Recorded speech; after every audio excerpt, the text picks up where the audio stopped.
The excitement continues on the Friday night sports show, and it is exciting because everybody around Jeparrot and Rainbow, they've got a home deck game. They've also got the ball. It is the big occasion, the night of nights at the Rainbow Hall.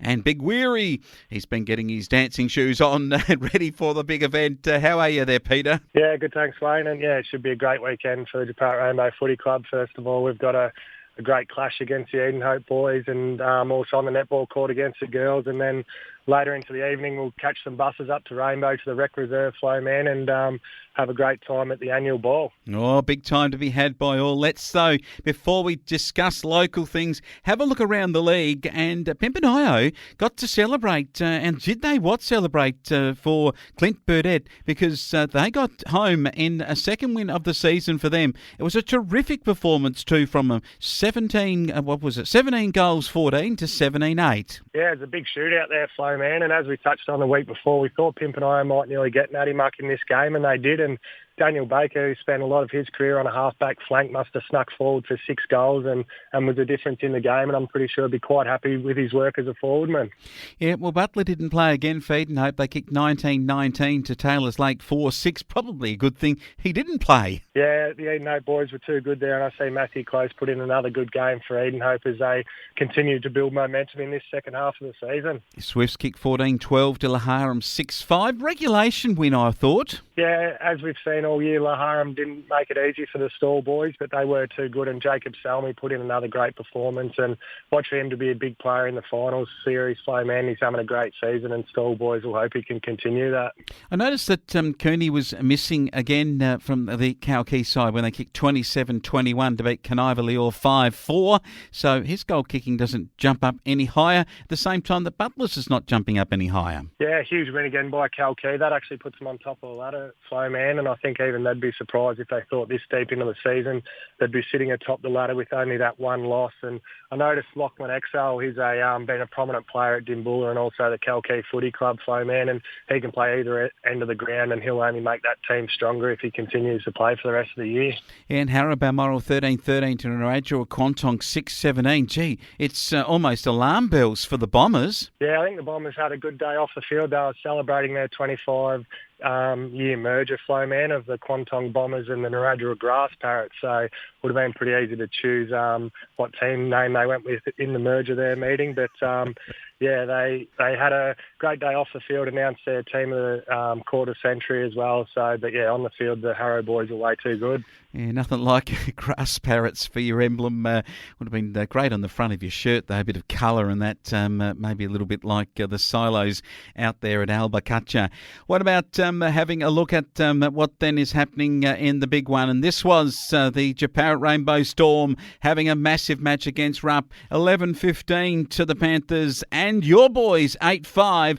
It was, well, not all one-way traffic for the Panthers, but I hear that the big fella, Big P. Weir, went down with a hammy in the first minute of the game. Yeah, unfortunately, the very first lead of the game, Flowman, it was a beautiful kick out of the centre of the ground from Scotty Driscoll, and yeah, just with excitement on the lead, I overstretched. So my day was done early, which was very disappointing. It was very hard to sit there and watch from the sidelines because the boys did put in a great performance, and I thought we broke even and won a lot of areas of the ground, but we did just struggle to finish our work up forward, and that probably cost us the game. And yeah, Simon Clugston played a great game back there on the Premier forward in Jack Musgrove, and yeah, there were other winners across the ground, but the Rapanian boys were too good and took the win at the end of the day.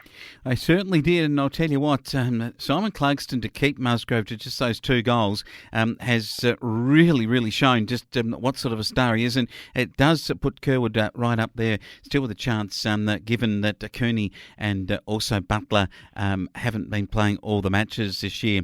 Having a look at the reserve grade, it was Rapania 13-10 to Jeparrot Rainbow Storm 4-6, but it wasn't all one-way traffic again here, and a good third quarter by the Storm, but just couldn't get the goals going in the last quarter. quarter. Yeah, unfortunately, the last 2 weeks when we've probably had our best two teams on the park, that we've come up against some really quality reserves opposition. And, yeah, the boys were in the game for a lot of the day, but, yeah, ultimately Repanent were too good. But it was great to see Stephen Rock Murphy out there, Flowman, adding to his games, telling his first game back for this season. Oh, wow. That's amazing.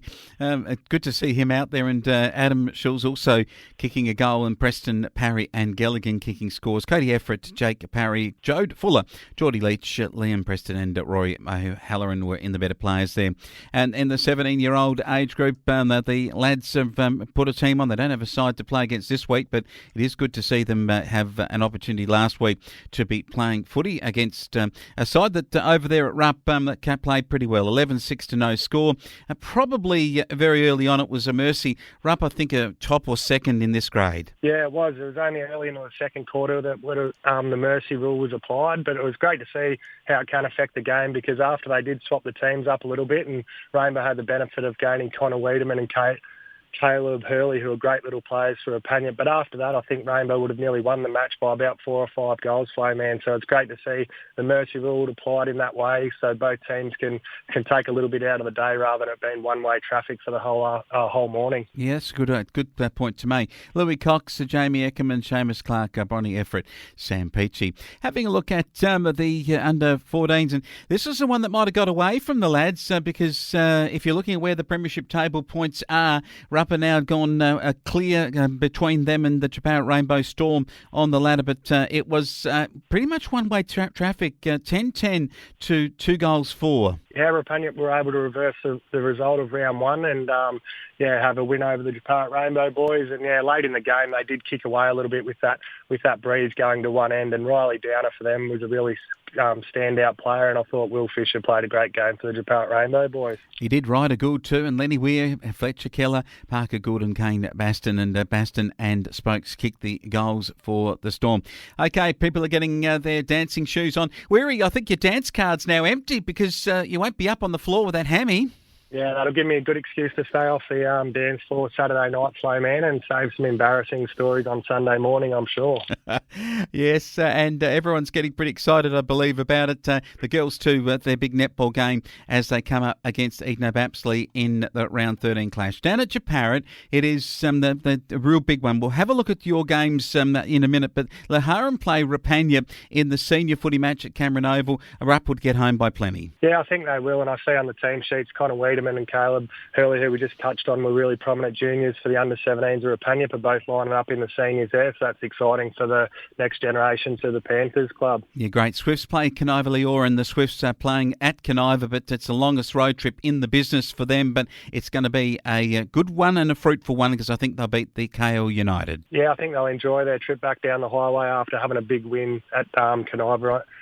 Against Canova at Canova. And 2 in a row, who reckons for Pimpernaya, or do Taylors Lake get their first win? It's a big match at the Dock Lake. Yeah, I think Taylors Lake can upset them here. I know Pimpernaya had a great win last week against Natty Muck, but Taylors Lake, this is one of their last real genuine chances to have a win for the season, and I reckon they'll get home against Pimpernaya. Natty Muck at home at the showgrounds, and Narrabri Quantong, this is an old rivals match. This is interesting because if Natty Muck could beat Narrabri Quantong, I think that would mean that the Bombers are out of finals contention. Yeah, that'll definitely be an incentive as a bit of an old grudge match. Something like that will really get the Natty Muck boys inspired to knock off Narrabri Quantong. Both teams have probably been a little bit disappointed in their season, so it's a real opportunity for Natty Muck to cause an upset and finish Narrabri Quantong's season. But in saying that, it's such an important game for Quantong to keep their finals chances alive, and I think that'll be enough motivation for them to overcome Natty Muck. All right, the grass parrots for mine over the sheep paddockers.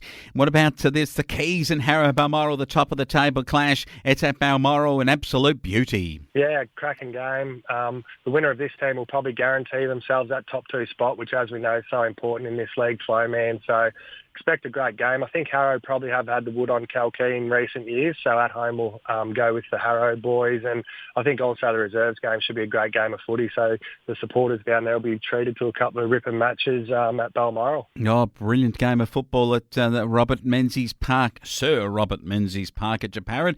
You blokes welcome Eden Bapsley. It's an absolute beauty.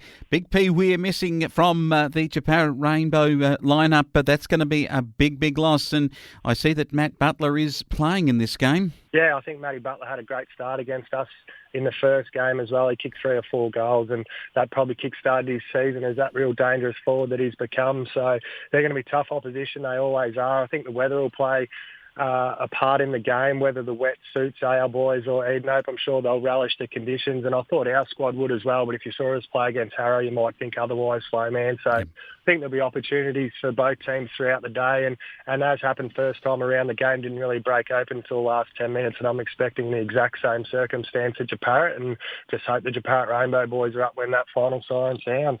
The Storm boys come up against Edenhope Apsley, 8 versus 9. They're in 8, you're in 9. Equal premiership points, just percentage separating you. I've gone with the Rock Murphy back last week. Gee, if he plays again this week, who knows? You might get another win. Yeah, hopefully the boys, they'll be missing a few soldiers from the previous week, but I think at the home deck and before the ball, the boys will be keen for a good day, and they'll kick-start their day in a great fashion and knock off the Edenhope Reserves boys. Tell you what, the 17's no game, but match of the round in the 14-year-old age group. The 6th place Japarra Rainbow take on the 5th place Edenhope Apsley. This is so crucial because you really want to end up at 4th or 5th and not in 6th, because you get Pimpernaya if you are in that place. So you've really got to beat the side that's above you this weekend. Yeah, it's an important factor. It's similar to the senior games. Again, the under-14 games have been following the senior games a lot, Flowman. I see a lot of similarities in both games again, and I think it is so important when you look ahead to finals that these little advantages can make such a big difference come later in the year. So it's a must-win game for the boys, and I think they'll win at home. Weary will be sitting on the sidelines after injuring the hammy, trying to take a spectacular mark on the lead. But in the end, it's going to be a tough one for the lads taking on the Saints. The Storm and the Saints at Japarra, and then the ball afterwards at Rainbow. Have a ball on the weekend, Weary. I will. Thanks very much, Wayne.